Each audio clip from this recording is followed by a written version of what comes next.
Hey there, fellas. Right here we have our Jumbo Lada, XXL sized. And in this episode, we're going to be doing some pretty interesting modifications to it. We're going to fit an engine, and not just any ordinary one like you'll see in due time.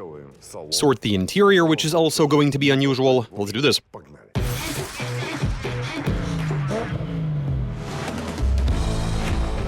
With this being such a special vehicle, we also want to make a special engine for it. With this being twice the size of a regular Lada, this calls for it to have twice the engine. It still has to be a Lada motor, though. And so we have taken two engines for a Lada, each of them with 1.6 liters of displacement, for a total combined displacement of 3.2 liters. These engines are pretty sprightly, and they have decent horsepower, about 76 each. We're going to refer to it as a double engine. The idea is to fit these engines in parallel, like so, and connect them using a single plate, one that will allow us to combine their output and transfer it to the gearbox. Okay, dismantle and service them, assemble and start them, and then combine them to make them whole.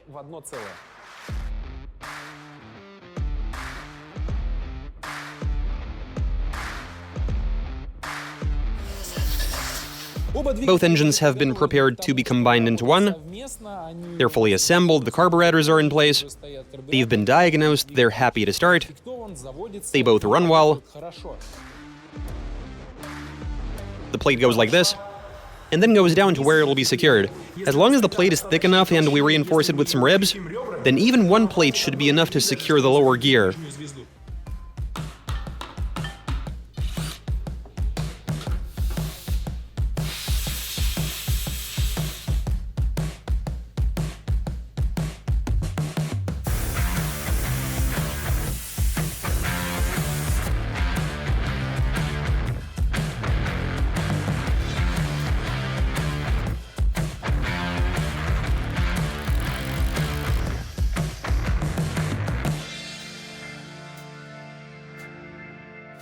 What you're looking at here is two engines that will work as one.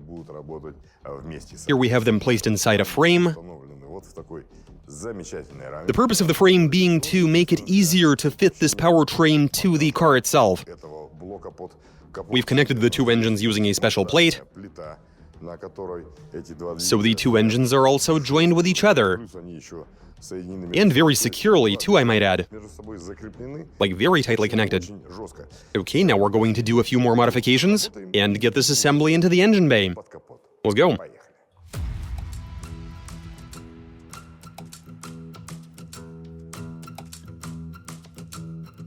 Our car is ready for some serious work to be done. We've put together a list of mandatory tasks that we need complete. It includes the rear suspension, brakes, clutch, windows, door locks, interior assembly, engine installation, route and exhaust, prop shaft, big steering wheel, pedals, and yeah, there you go. But let's get to work and do our very best to finish the job. Let's do this.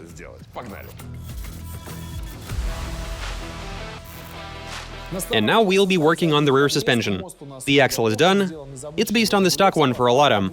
The idea here is to try and replicate the factory Lada suspension layout. Weld in some bracing for the springs, set up something reminiscent of a frame or a rail, anyway. It'll be shaped the same as in a Lada, and we'll be using regular suspension links for a Lada. Okay, so work on assembling and overall improving this vehicle is ongoing. And it's actually going pretty well. We're making relatively quick and easy progress. The car isn't fighting back. Okay, let's carry on.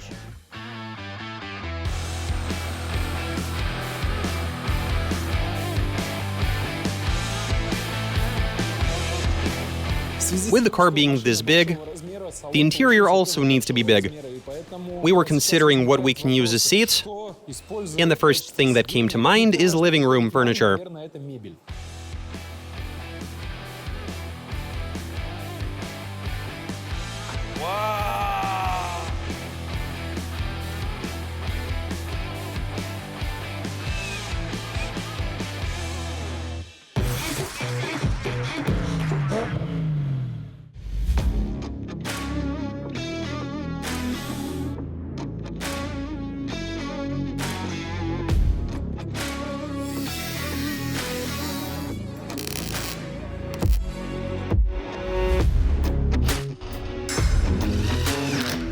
Since the engines will be connected using a chain, we'll be setting them up to work in one takt. So right now I'm going to synchronize them.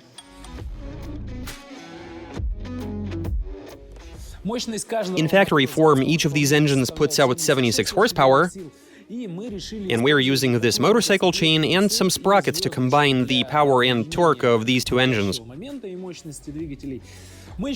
This should work for us, with this chain being able to handle the power of a 1-liter motorcycle engine. As we all know, those can be rated at up to 200 horsepower, and so more likely than not, this setup is going to hold up and perform its functions brilliantly. Wait a minute.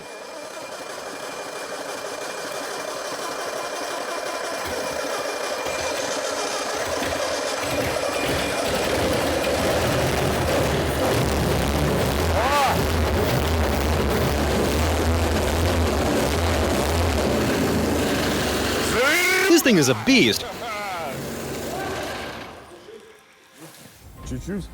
It has stretched out a tiny bit. Okay guys, the powertrain works, we're looking good. What an awesome thing. And now we take it together with the frame and fit everything to the car. Let's go.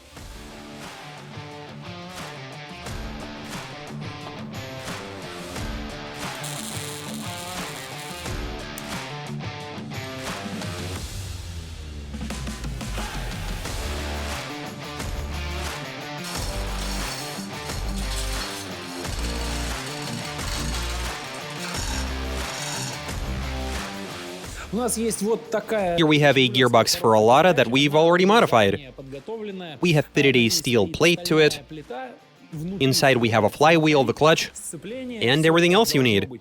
We also have an output shaft with a bearing fitted to it. And we are going to combine this assembly with our double engine. We're going to have something similar to a prop shaft running from the engines to the gearbox. We're most likely going to use a regular axle shaft for the purpose.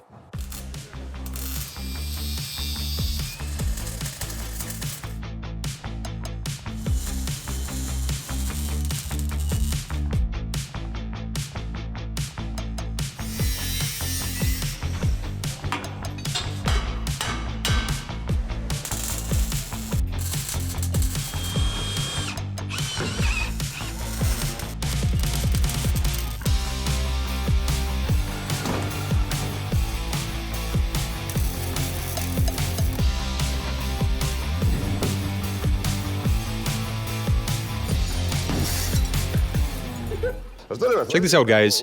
Here's what we've concocted. The two synchronized engines are in there. We've finalized their position and secured them.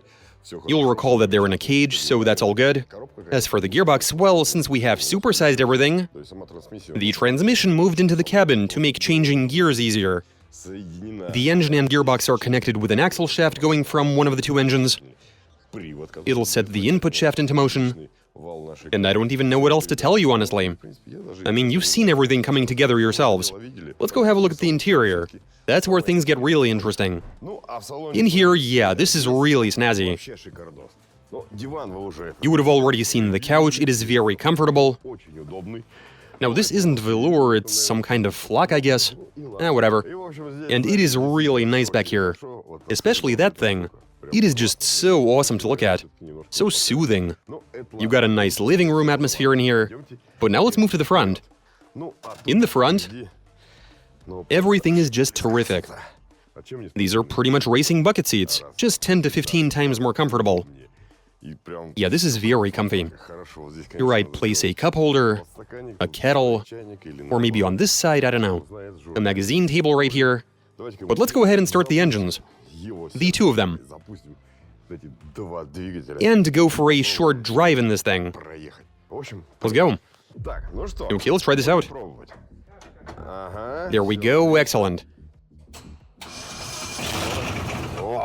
Those noises, dude.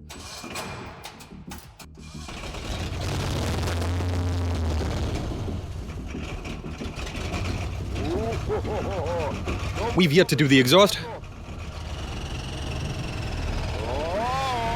There we go.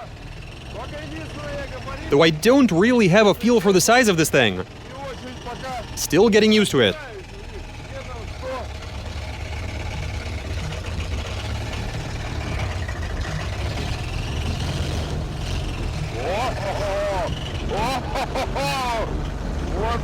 Wow, this thing is a monster.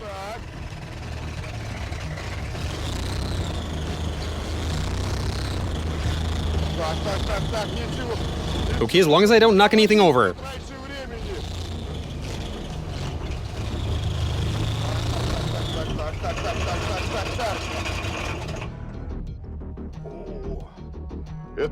I got a bit excited and stalled the thing.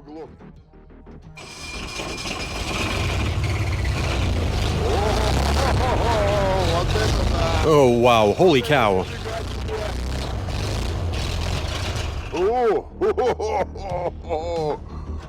Holy cow, what an engine that is. This car definitely has a lot of potential. The size of the thing that I still can't get used to. You wanna know why? When you're standing outside, you're like it's just a big car. Just get in and get going. But once you're behind the wheel, you realize that it's not that simple actually. Also, there's the issue that we are out of fuel. I mean, it will obviously consume twice the fuel, but let's fill this thing up and keep going. Okay, we are ready, everything is good. Filled the tank and yeah. Whenever you're filling up your own cars, guys, always make sure to check the quality of the fuel. We've poured in something very questionable from a jerry can. But let's start the engines and drive around.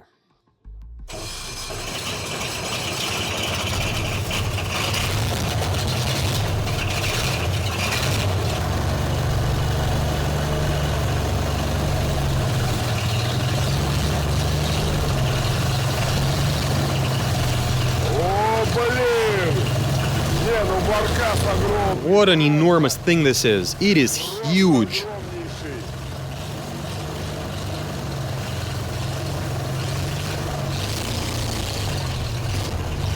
To be continued. Needs a bit of bog. Won't fit, you say? Immediately looking for excuses.